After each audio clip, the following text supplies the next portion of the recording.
We believe that the main and essential condition for long-term stabilization and for resolving all issues related to this difficult problem is the creation of an independent Palestinian state.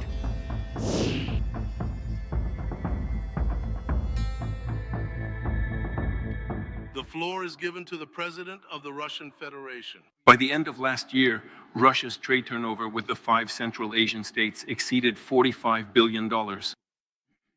Overall, this is a decent result, but I want to draw your attention to something. I always use this example in such cases. Tomorrow, Alexander Grigorievich Lukashenko will take part in our work at the Leningrad CIS meeting. With Belarus alone, our trade turnover exceeds $50 billion. Let me remind you that Belarus has a population of 10 million people. Uzbekistan already has almost 40 million. Tajikistan now has over 10 million. Kazakhstan has 17, more than 20 million. But just imagine, I'm not even talking about other countries, what a tremendous resource this is. And this means that there are good prospects for the development of our relations in the economic sphere. Russia is one of the leading investors in the economies of the region's countries. The total volume of Russian investments amounts to more than $20 billion. Still, I think that's not enough.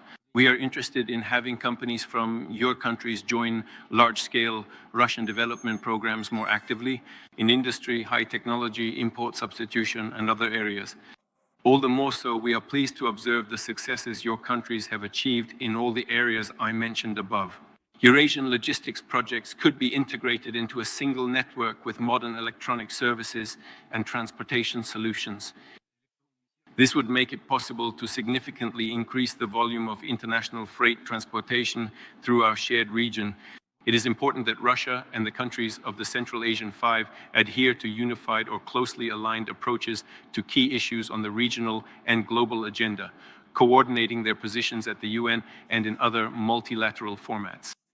The situation in Afghanistan has traditionally been a focus of attention for all our countries, and Valery Sharipovich has just spoken about this. Unfortunately, terrorist organizations are still trying to use Afghan territory to spread extremist ideology and engage in criminal activities. Today, we see that the current authorities in Afghanistan are showing a willingness for mutually beneficial cooperation in various areas, including the fight against terrorism and drug trafficking. Of course, we are ready to support these aspirations. As for the situation in the Middle East, against the backdrop of the humanitarian tragedy and catastrophe in the Gaza Strip, there is an active search for ways to end the Palestinian-Israeli conflict.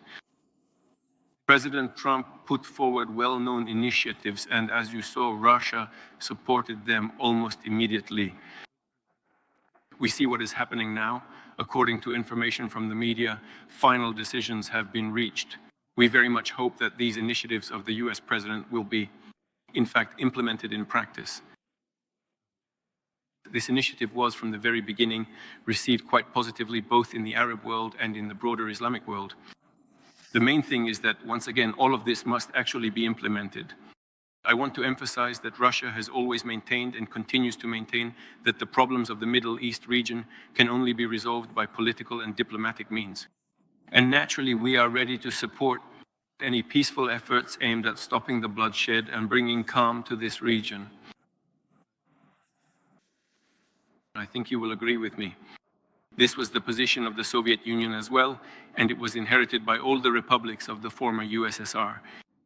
We believe that the main and essential condition for long-term stabilization and for resolving all issues related to this difficult problem is the creation of an independent Palestinian state.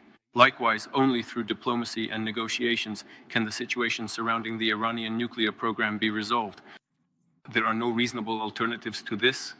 We are in close contact with our Iranian partners and sense their willingness to seek mutually acceptable solutions and to resume constructive cooperation with the IAEA.